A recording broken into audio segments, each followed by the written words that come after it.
साहब के दरवाजे पे हाजिर है और ये हम लोग का राजनीतिक पाठशाला रहा है जहाँ से हम लोग ने राजनीति सीखी और परसों जो घटना घटी उसके बारे में सुनकर बड़ा अफसोस और सदमा हुआ है। और चूँकि भाई जनाब शहनवाज हुसैन साहब की MIL के MLA ये हमारा अखलाकी फरीज़ा भी था।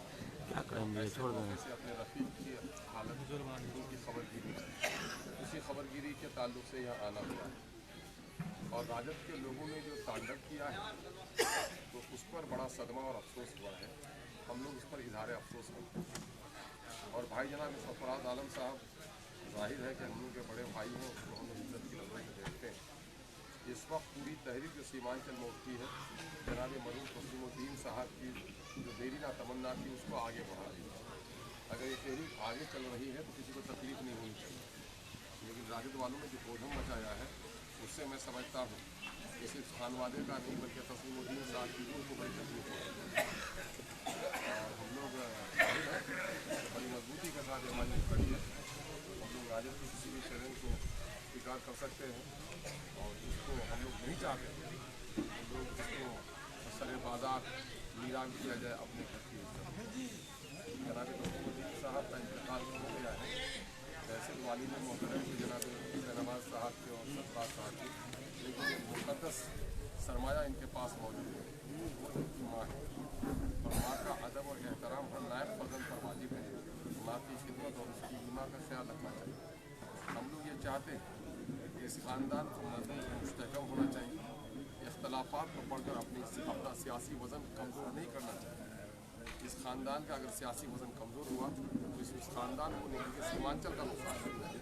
हम लोग चाहते हैं कि ये बातें घर की हैं और घर पर इन मामलों का हल होना चाहिए। अफसोस कि जनाब तस्लीमुद्दीन साहब लोगों के मसाइल को हल करते हैं और उनके मसाइल सरे बाज़ार पहुँच जाएँ, ये बहुत अफसोस की बात है। हम लोग इस पर इज़हार अफसोस करते हैं। हम लोग भाई जनाब सरफराज साहब से ही बात करेंगे कि आप उनके भले ही उनकी औलाद है, लेकिन तस्लीमुद्दीन साहब के सियासी वारिस हम लोग भी हैं। हम लोग रहते हुए तस्लीमुद्दीन साहब की सियासी वरासत को बिगड़ने नहीं देंगे और अपने सबों में किसी किस्म के इत्तेहाद में कोई कमजोरी आने नहीं देंगे। ये इख्तलाफात है, मिल बैठ कर बैठिए।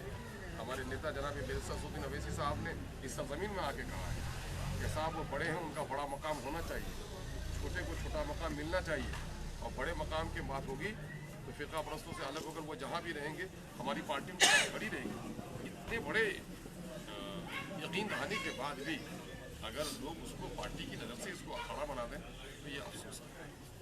इस वक्त हमारे साथ जनाब भाई अंजार नईमी साहब हमारे बादलों के विधायक हैं, जनाब भाई रुकनुद्दीन साहब जो IC के विधायक हैं, जनाब भाई दारस्की साहब हैं मुचानाहुन विधायक, मैं खुद हूँ। पार्टी के हमारे जिम्मेदार जनरल सेक्रेटरी जनाब बिहार इंजीनियर आफ्ताब अहमद साहब हैं। पार्टी के हमारे यूथ प्रेसिडेंट स्टेट के आदिल से एडवोकेट साहब हैं। हम लोग आए हैं। हाँ, जनाब मौलाना अब्दुल्ला सालिम चतुर्वेदी साहब हैं, अजीज़ी राशिद हैं यहाँ के हमारे जिला अध्यक्ष और पूरा MIM की पूरी टीम। हम लोग खबरगिरी के लिए आए हैं। हम लोग मामले को हवा देने नहीं, हम लोग ये चाहते हैं ये आग लगी है तो ये आग बुझाई जाए। हम लोग इसकी ख्वाहिश होती है। RJD वालों का तो ये भी है कि आप ही लोगों ने मिलकर इस घर को आग लगा दी। गलत बात है, गलत बात है। वो MP का इलेक्शन लड़े थे, उसको MP का था। ये MP के इलेक्शन में खुद इन्होंने उसके लिए काम किया था और ये सिटिंग MLA थे। इनका टिकट अगर कोई काटा जा रहा है तो ये मजलूम है। हम मजलूम के साथ रहे हैं, हम मजलूम के साथ रहे हैं। किसने कहा है ना, सबूत बना के काटा। हम मजलूम की खबरगिरी करना ये जुल्म नहीं है। और फिर इस मामले में हम लोग अम्मा की हैसियत से मानते हैं जनाब शहनवाज साहब की अम्मी, हम लोग उस अम्मा की तरफ से देखते हैं। उसने कहा बेटा तुम पर एहसान है तस्लीमुद्दीन साहब का, आज शहनवाज का टिकट कट गया तो तुम टिकट नहीं दोगे। मैंने कहा अम्मा बिल्कुल आप वो करिए, मुझ पर एहसान है, एहसान का बदला मैं चुकाऊँगा। और हम लोग ने कहा कि मजलूम का मामला है, बड़े भाई हैं, बड़े हम दूसरी पार्टी में रहते हुए भी सरफराज साहब के इलेक्शन में हम लोगों ने आके कंपेन किया बगैर दावत किसी हुक्म के। मैंने कहा कि हम लोग के जाने से कोई रिएक्शन तो नहीं होगा, हम लोग जाने की इजाज़त है, बोले भाई आप लोग काम कर सकते हैं। हम लोगों ने आके काम किया है और यही तो ख्वाहिश हम लोगों की आगे की भी है कि इस इलाके की जो लड़ाई लड़नी है सीमांचल की मजबूत इकाई के साथ लड़ाई लड़नी है, किसी चंटाड़ी एकता के साथ लड़ाई है। हम इख्तलाफात को हवा देने नहीं चाहते हैं, हम इख्तलाफात को मिटाना चाहते हैं। ठीक बताइए सर, 5 सीट की आपकी आई है, क्या क्या लाहे अमल है, किस तरह की सीमांचल को लेकर आप विधानसभा में? बस आपका ताल्लुक अगर सीमांचल से है तो सीमांचल के दर्द को महसूस किया होगा आपने। सीमांचल सबसे ज़्यादा गरीब है, सबसे ज़्यादा अनपढ़ है, पर कैपिटा इनकम कम है, बाढ़ से ग्रस्त है, पलायन यहाँ की मजबूरी है, इन्फेंट मोर्टिलिटी रेट यहाँ सबसे ज़्यादा है, रोजगार के कोई मौके नहीं है, दिल्ली और पटना में बैठे हुए बेईमानों की अनदेखी का शिकार है ये इलाका। इन तमाम मुद्दों की लड़ाई हम लोग लड़ेंगे, कोई नई लड़ाई थोड़ा लड़ती है। वही लड़ाई जो तस्लीमुद्दीन साहब लड़ रहे थे उसी को और मजबूती से लड़ाई हो। कितना दिन और लड़िएगा इस लड़ाई को? जब तक खात्मा ना हो। कितने दिन तक नहाइएगा आप?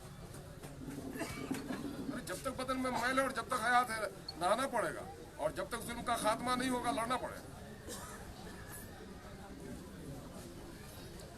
बैरिस्टर सर बोले थे कि कोचाधामन में रेलवे स्टेशन बनेगा, क्या वो बनेगा? अरे कोचाधामन में सुनने वालों का, अरे कोचाधामन में रेलवे स्टेशन में लगे तस्लीमुद्दीन साहब ने जो गलगलिया अररिया लाइन वो किया है, वो गलगलिया अररिया लाइन का जो काम रुका हुआ है उस काम को हम आगे बढ़ाएंगे, यही वादा है।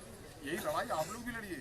पत्रकारों के बगैर हम लोग की लड़ाई अधूरी है, आपके बगैर थोड़े हो सकता है ये लड़ाई जीती जा सकती है। वही लड़ाई को हम लोग आगे बढ़ाएंगे। इसलिए कहा देखिए रेलवे का मामला कोई पंचायत स्तर का मामला है, वो क्षेत्र हमारा हो जाए तो कवर हो जाएगा हमारा पूरा किसान। बिल्कुल नहीं, जय भीम और जय मीम का मामला ये है कि सवाल ये पहला, मैं डॉक्टर के यहाँ पहुँचा हूँ तो मैं नाक और आँख चिल्ला रहा हूँ तो चोट मेरे नाक और आँख में लगी है। इसका मतलब कि सर हमारा नहीं है, कान हमारा नहीं है, दिल हमारा नहीं है। क्योंकि मीम वाले और भीम वाले सबसे ज़्यादा शोषित पीड़ित वंचित हैं, इसलिए उसकी आवाज़ उठा रहा हूँ। हम तो सारे लोगों की आवाज़ उठा रहे हैं। शोषित वंचित में जो लोग भी हैं, चाहे अगली जाति के हो, पिछड़ी के हो, गोरे हो, काले हो, हिंदू हो, मुसलमान हो, सबकी लड़ाई ना हो। आरक्षण मिलने के बावजूद भी उस समाज की गति देखिए आपने। उसमें से चंद लोगों को नौकरी मिल गई, चंद लोग मिनिस्टर बन गए। हम उस समाज की बात करते हैं जो वंचित समाज है। भीम वालों की हालत आज कहाँ है आप देख रहे हैं। आज भी चलिए भीम टोली में आप चलिए, आज भी बदबू आ रही है, आज भी बच्चों को खाने का नहीं है, मेल न्यूट्रिशन सबसे ज़्यादा वहाँ पर है ना। औरतें शादीशुदा है, बेवा की तरह लग रही हैं, 40 साल की उम्र में बुढ़िया लग रही है औरतें। बच्चों का देखिए गंदी बस्तियाँ पड़ी हुई हैं, कहाँ मिला उनको उत्थान?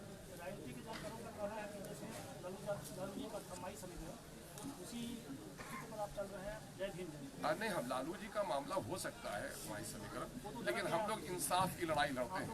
जय मीम और जय भीम का मामला दरअसल इंसाफ की लड़ाई का मामला है। जय भीम से कई चीज़ें ली जाती हैं। जय भीम से भीमराव अंबेडकर की जाति और शोषित और वंचित समाज भी है, और जय भीम से हिंदुस्तान का जो आइन है, हिंदुस्तान का जो दस्तूर है, संविधान का भी संकेत जय भीम से ही मिलता है। तो हम लोग संवैधानिक लड़ाई और पूरे नागरिकों के लिए लड़ना चाहते हैं। सर आपने इंसाफ की बात की, गुलनाज के लिए कुछ कदम उठाएंगे, मुकदमा लड़ेंगे? गुलनाज के लिए कल हमारी पार्टी के जिम्मेदार गए, 10,000 रुपये उसकी अम्मी को दिया। हमसे मैंने एसपी से सवेरे बात करने की हुई कि हमारी बात नहीं हो पाई, तो हमारी पार्टी के state field Adil Hasan advocate साहब ने बात की और उसने कहा कि साहब मैं 48 घंटा मुझे टाइम दीजिए, मैं उनकी जब्ती उसके लिए निकाल रहा हूँ। और दारोगा को सस्पेंड कर दिया है। हम लोगों ने कहा कि स्पीडी ट्रायल कीजिए। अभी हम लोगों ने किशनगंज में प्रेस कॉन्फ्रेंस किया है कि आप स्पीडी ट्रायल कीजिए, और ये बात लोकतंत्र के लिए बहुत ही खतरनाक है। ये लोकतंत्र की हत्या के मुताबिक है कि मीडिया की आज़ादी को सेंसर कर दिया जाए। 30 तारीख की घटना को पुलिस वालों ने दबा के रखा कि साहब इससे माहौल के बिगड़ने का अंदेशा था। मेरा पूरा दावा ये नहीं, इल्ज़ाम है कि अगर ये घटना माइनॉरिटी की बच्ची के साथ अगर दूसरे के साथ होती तो पूरा मिर्च मसाला देकर के उसको खबर बनाया जाता, लेकिन चूंकि माइनॉरिटी के बच्ची के साथ हुआ इसलिए इसको दबाया गया है। सच्ची खबरों का दमन दरअसल इंसाफ का दमन है ना, वो किया गया है। हम लोग जा रहे हैं, अभी जाएंगे, हमारी टीम MIM की टीम जाएगी वहाँ, उसके आंसू पोंछने का काम करेगी, उनको इंसाफ दिलाने का काम करेंगे। हम लोगों ने कहा है कि प्रशासन की लापरवाही के नतीजे में उस बच्ची की जान गई है। जिस समाज में बेटी की इज्जत और आबरू न बचे उस समाज में जीने का हक नहीं है। 20 लाख रुपया मुआवजा उसकी माँ को दिया जाए। स्पीडी ट्रायल देकर के जिसने आग में छिड़क कर जलाया है, ऐसे लोगों को जान के बदले में जान की सजा मिलनी चाहिए। अगर मुआवजा नहीं मिला या इंतजामिया की तरफ से उनको कोई इंसाफ नहीं मिला, MIM इंसाफ के लिए पूरी तहरीक चलाएगी, उस मामले को लड़ेगी। शहनाज भाई बोलें, शहनाज भाई आप भी तो आप ठीक। एक सवाल लेना चाहेंगे इसमें, आज शाहनवाज भाई भी बोल सकते हैं, शाहनवाज भाई भी बोलेंगे। चलिए, आज सांसद जी प्रेस कॉन्फ्रेंस किए थे, पूर्व सांसद उनका कहना था कि मेरा अपना घर है तो मैं अपने घर क्यों नहीं जा सकता हूँ, मेरे घर पे जाने की वजह से इतनी तरह की विवाद क्यों हो रही है। जाहिर सी बात है, उनका अपना घर है, कभी भी 24 घंटे वो कभी भी आ सकते हैं। लेकिन रात के 10 बजे जिस तरीक़ा से आए वो, जब आपका घर है तो आपको 15 लोगों की ज़रूरत क्या पड़ गई आपके घर में आपको घर बोलने के लिए? जब आपका घर था तो आपको ताला तोड़ने की क्या ज़रूरत पड़ गई? आपको, आप बड़े थे, आप हुक्म चलाते, आप हम पे हुक्म करते, मैं आपके लिए यहाँ पे इंतज़ार करता, दोनों हाथें बिछा करके कहता भाई आओ बैठो आप। उनका कहना है कि जो घर है मेरा घर है, उस पर शाहनवाज अवैध रूप से कब्जा किए हुए हैं, इसी घर के लिए हम जाते हैं। इसका फैसला तो बड़े बुजुर्ग करेंगे, किनका घर है, कौन कब्जा किया है, वो लंबी बात हो गई, इसको राजनीति में नहीं लाना चाहिए। की बात छोड़